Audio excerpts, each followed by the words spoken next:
বিসমিল্লাহির রহমানির রহিম। আসসালামু আলাইকুম।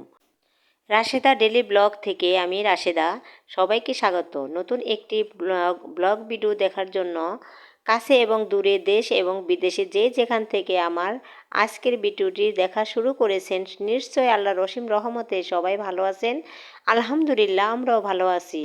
আমার প্রিয় আপু, আন্টি ও ভাইয়ারা যারা আমার ভিডিওটি দেখা শুরু করেছেন, প্লিজ একটি লাইক দিয়ে ভিডিওটি কন্টিনিউ করবেন। আপনাদের ছোট একটি লাইক আমাকে আরও একটি ভিডিও তৈরি করার উৎসাহ যোগায়।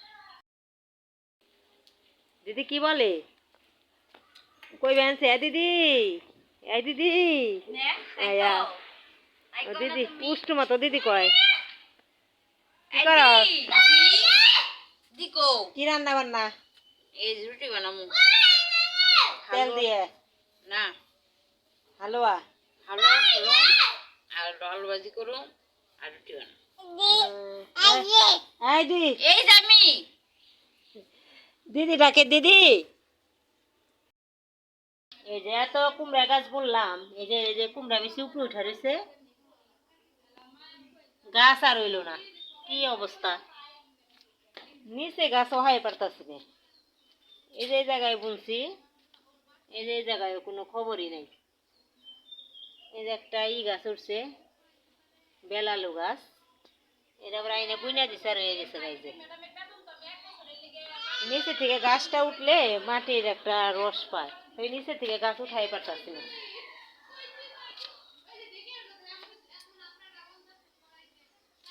আর এই যে মালবেরি গাছ কাইটে দিছিলাম, তারপর আবার ঝাঁটাপাটা নেই যে আবার হয়ে গেছে গা ডালাপালা।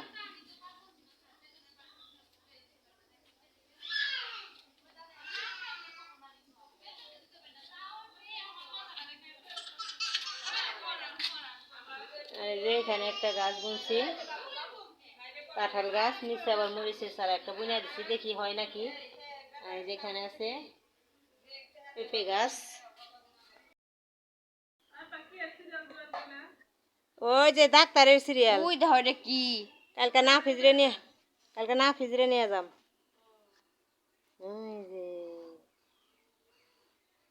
কি ওইটা। আর এখন এলো বর্ষাকাল, আর এখন তো বলতে বলতে বৃষ্টি নেমে যায়। তো এই যে দেখেন এই রোদ, আবার এই যে 1 মিনিটের মধ্যে এই যে বৃষ্টি নেমে গেছে। তো এই বৃষ্টিতে নাদি মুন্নি ওরা যে গোসল করার জন্য ছাদে উঠে গেছে। এই বৃষ্টি গোসল করার মজা নাই। এই যখন ঠিক আছে, এখন ঠিক আছে।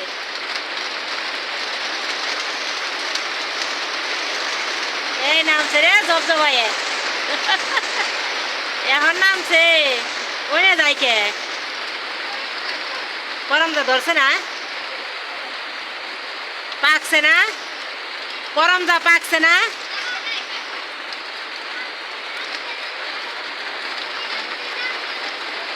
দেখি অনেক কষ্টি লাগবো, কষ্টি।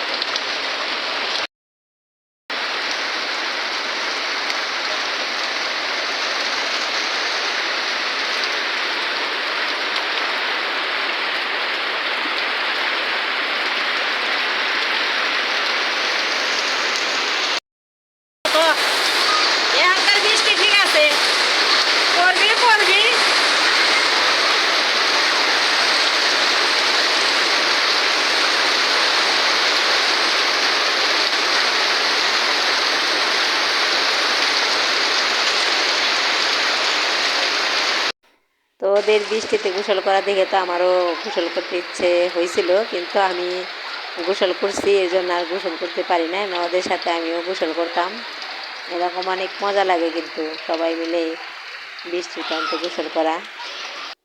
আর বৃষ্টির দিন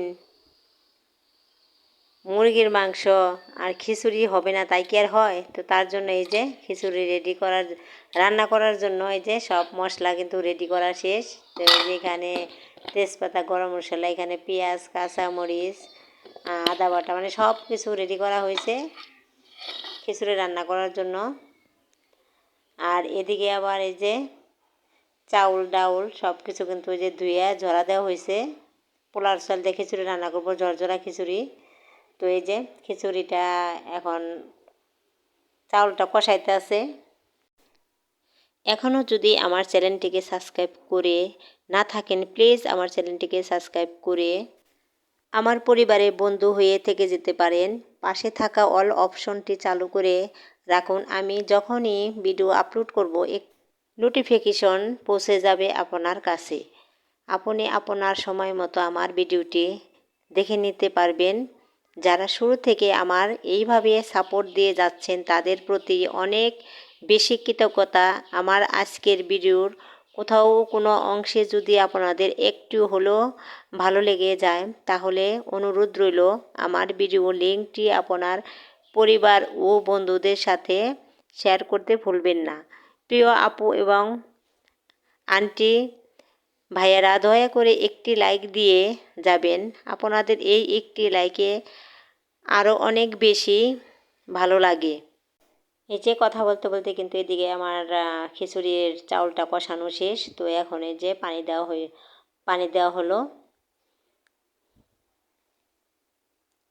আর এই বৃষ্টির দিনে কার কার এই ঝরঝরা খিচুড়ি খেতে ভালো লাগে, পছন্দ করেন, সবাই কমেন্টে জানাইবেন প্লিজ।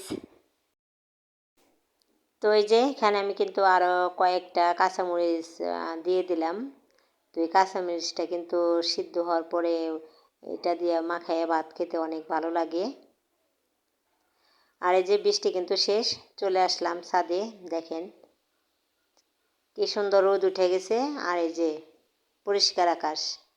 আর এই তো খিচুড়িটা কিন্তু এই যে ফাইনাল লুক হয়ে গেছে।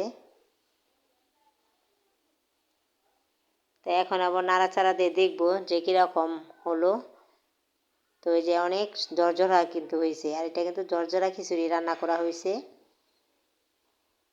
আর দেখতে কিন্তু অনেক সুন্দর হয়েছে, একটা লোভনীয় খাবার হয়েছে কিন্তু এটা। কারণ ঝরঝরা খিচুড়ি কিন্তু ঝরঝরা না হলে ভালো লাগে না।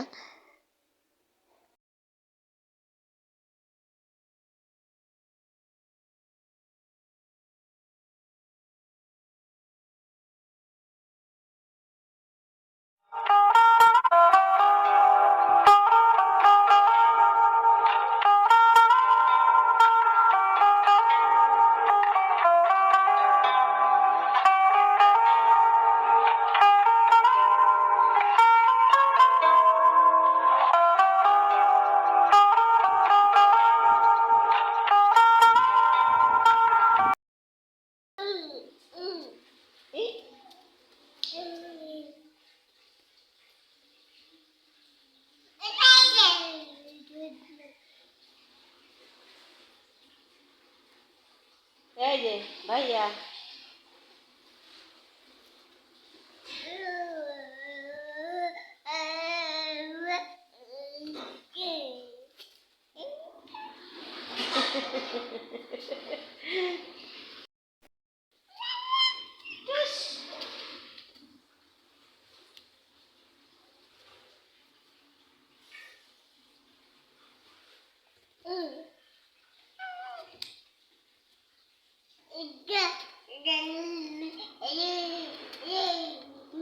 কেমনে আইসে এই যে খাতা নিয়ে।